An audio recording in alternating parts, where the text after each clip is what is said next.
St. Patrick leaders, we are still in the midst of nailing down plans for the fall, and community groups obviously are a huge part of that. So what I want to do for you here is lay out a little bit of a big picture and then springboard into a very practical conversation on community groups that will continue offline in more of a one-on-one kind of way.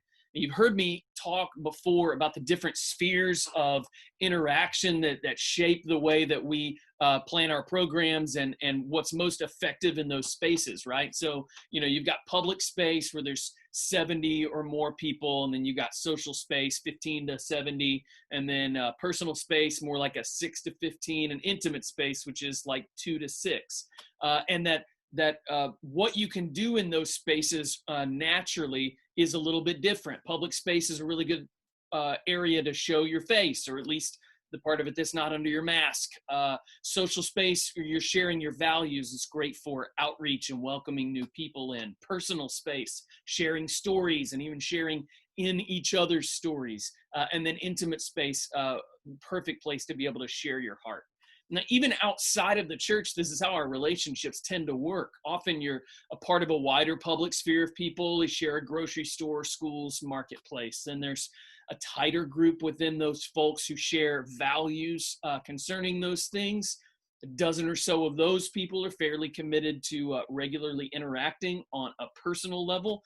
And then hopefully you have an intimate core of folks who hold each other's hearts safely. Now, as far as vehicles or church programs, it's really the same. You have gathered worship, and then parishes or missional communities, then community groups, and then DNA or other small groups. So hopefully we're seeing the pattern here. And here's the fact. Although community groups live in between social space and intimate space, often what you end up seeing is they end up leaning one way or the other, and often bleed into social space or intimate space. And we feel the tension between these. As our group gets bigger, we miss some of the intimacy we maybe once had. If you have a smaller group, you might miss some of the vitality and dynamics of a larger group. Now, often group members' expectations and the rhythms that we fall into are shaped by these social dynamics and which ones we prefer, even when we're not aware that that's what we're doing. So, if you do have a smaller, more intimate group, you might find that it's harder to invite other people from the outside in, or harder for them to feel included. And so you wish you had more of a social space dynamic. Well, since this semester, social space is sort of a cuss word, our groups are necessarily going to lean back toward that intimate and that small side. And because of that, we're faced with a little bit of a crisis. If we try to structure our groups and use them the way that we did when they leaned more into the social space realm, which a lot of our groups kind of naturally have, we're going to get frustrated and burned out. Groups aren't going to look like they have before this year. But psychologist and therapist Dr. Dan Allender points out that the Chinese symbols that form the word crisis are danger and opportunity together. Man, just reading the Bible, I think the Spirit of God absolutely loves a dangerous opportunity more than anything else. On Wednesday in the Soul Room specifically, I was just blown away to see the parallels between Psalm 120 and Isaiah 6. Hopefully you caught some of that. So in Psalm 120, David asks to be delivered from lying lips. He says he's so tired of having to dwell among liars who hate peace. And he asks God to send glowing coals to purge their evil. Then we get to Isaiah 6, where the prophet sees God in his holiness on his throne, and he goes, oh, man, I have unclean lips, and I dwell, I stay, I linger among lies. I believe them, and I tell them. And then in response to his confession, though, his truth-telling, the Lord sets him free by touching a fiery coal to his lips, and then sends him to go and establish an intimate community of truth. What David was really frustrated with sits at the core of our experience, especially right now where lies are just everywhere. We're so awash with lies, telling them and believing them, that it's making it impossible for us to live, to dwell in peace. And yet what Isaiah experienced can be our truth in our experience as well. We need the healing that comes from having a place to dwell with those who tell the truth.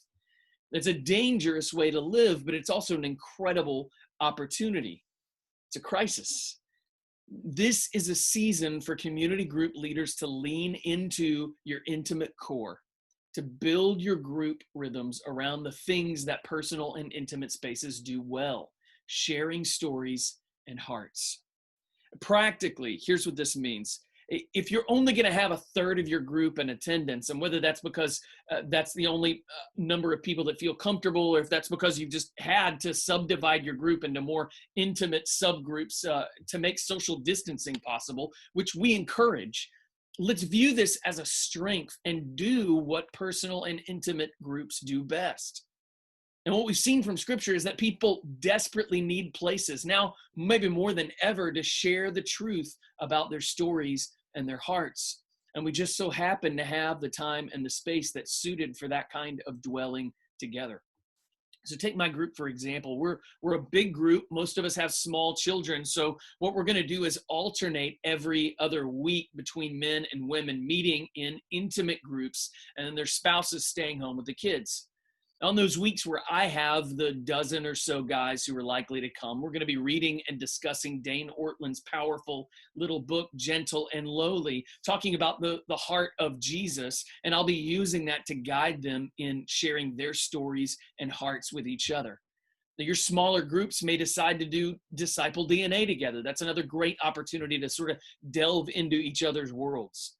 And I believe that you'll be amazed by the fruit that it yields. We'll be modeling and practicing a lot of this in our leader cohorts. So I really hope that you've registered for those. And sidebar, if childcare is holding you back on that, please reach out. Let's figure it out. We really want you to be a part of this.